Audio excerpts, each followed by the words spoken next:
has applied the category system. Can I ask Jose to come up while he's doing that? I'll briefly introduce Jose. He's got 23 years experience in the conservation business, so I think that could be challenged. But anyway, he is well known to many here, worked for a number of the big NGOs around the world, I think nearly all of them, and currently working with IUCN's regional office for Mesoamerica and the Caribbean, and a lot of experience with the process of categories in Mesoamerica and other areas.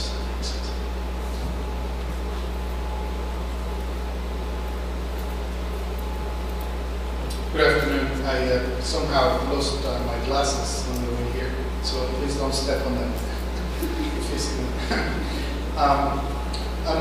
I must clarify that Sue was kind enough to prepare a couple of slides for me.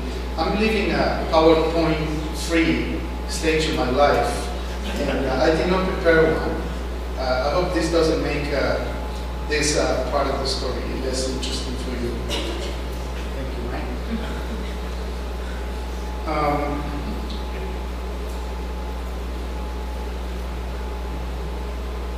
By accident, Sue selected this photo from her archives of Costa Rican photos, and this is where I started my career, by the way. I managed this park. It's a beautiful place. The places that or the experiences of categories that I'm going to describe are basically the ones in Panama, Costa Rica, and Honduras, and some potential future implementation in the Caribbean. Of all these, the most interesting one is what happened in Panama some 4 years ago, as soon as the new version of guidelines came out. The Protected Area Agency in Panama jumped as the first one interested in Mesoamerica to conduct a review of protected areas, at least that I was aware of at the moment. And they requested my assistance for that. And they had a particular situation that they were very concerned about, and it was that they have the main category that they use in the country is Category 2, National Park. Not as a name or as a brand, but actually meaning Category 2. However, around 80% of those sites were being actually managed more as Category 5 and 6. So there was a difference on the intent of when the areas were declared and what the current management was actually doing. This obviously involves more than the Protected Area Agency, because in some of these protected areas with this situation had roads, towns, plantations inside of them, and exceeding 30%. If you want to think of a golden rule where you can tolerate incompatible use, most of these areas were exceeding any golden rule. So they wanted to be responsible, the Protected Area Agency, on deciding what to do. So they engaged in this analysis, and they found out that yes, they were doing something wrong with about 80% of these Category 2 sites. Now, if you were the government, what would you do? Do you insist on managing these sites as Category 2? Go back to the origin and the intent of the legislation that was passed to support these sites?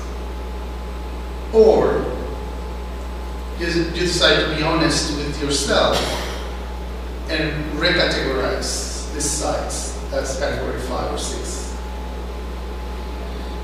Understand the risks of this, both decisions. Being consistent and making the Category 2 the rule of law and implement and go back to the origins means very unpopular political decisions. like moving towns out of a protected area.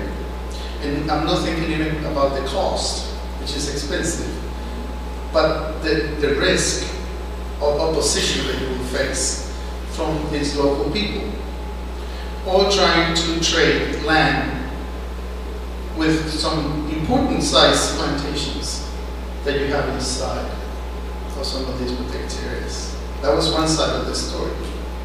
Serious implications, social unrest, big sector of the economy opposing.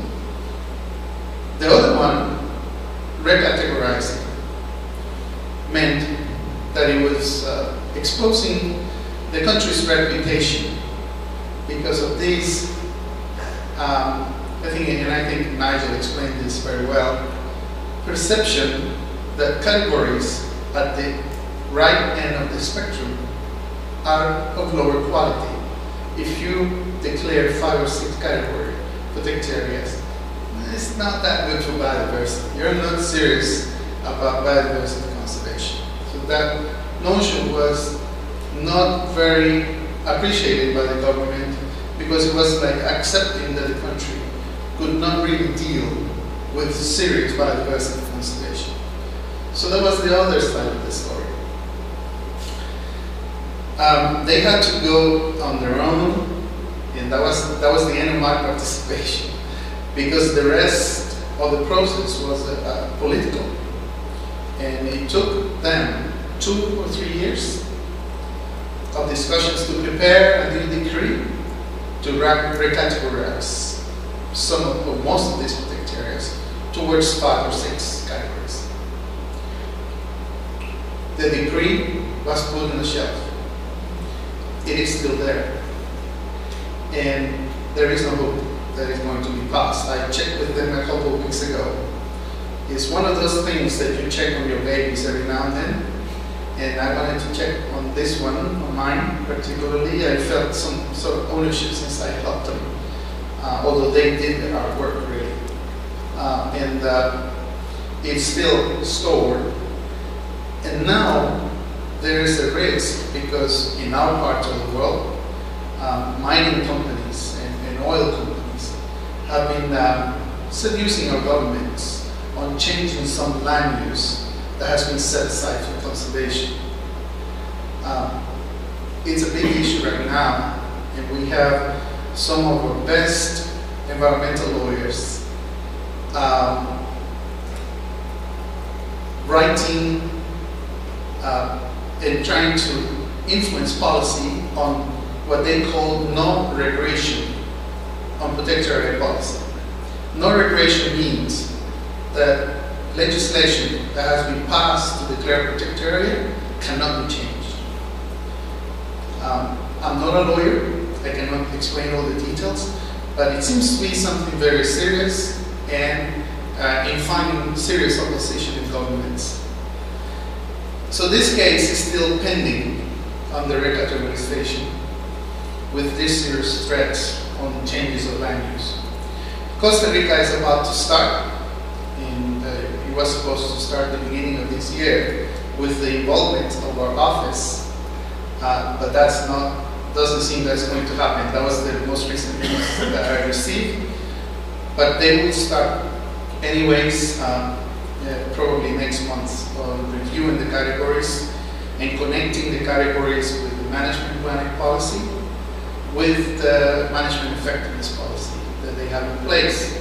The trend that they want to see, or the product they want to see reflected has to be simple, simplifying the categories, simplifying the assignment process for the categories, and reducing the number of categories from 9 to 4 or 3 if possible. The case of Honduras, they will start next year the categories review, and as part of a USAID project, and they are already facing some issues with indigenous peoples and issues of governance that in reality are more issues of rights on land and land use and resource use. This is probably the biggest issue they are going to be facing in the review categories. With the twist also of the oil companies and the mining companies that are there too, just like in every other country in Mesoamerica. There are opportunities to expand the work on categories in the Caribbean. We are starting to implement a protect area capacity building project that will be implemented in parallel in Africa and the Pacific Islands, called BioPama. And we are going to have regional workshops in the next 2 or 3 months in each region.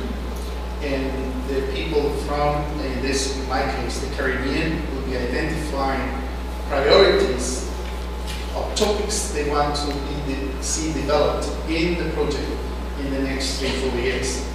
I am very sure, and I don't have a crystal ball, but I'm very sure the categories is going to be in that list. So I'm very hopeful that we will do some work in the Caribbean in review management categories. And I think that's all. Thanks.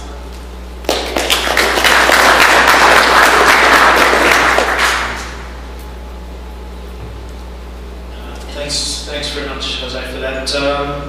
We'll break now for a tea break. I just want to reassure you that after the tea break, we'll have a panel with 3 speakers and a couple of other people to join that, and you'll be able to interrogate them fully on those presentations. A couple of announcement things. We will put up on the screen over the tea break the Protected Planet website for those of you who want to have a look at that again if you were not at the launch. And I think Sue has some memory stick cards with it on there, and if you're really nice to her, you might get one, because I don't think she's got enough for everyone, but we can organise that.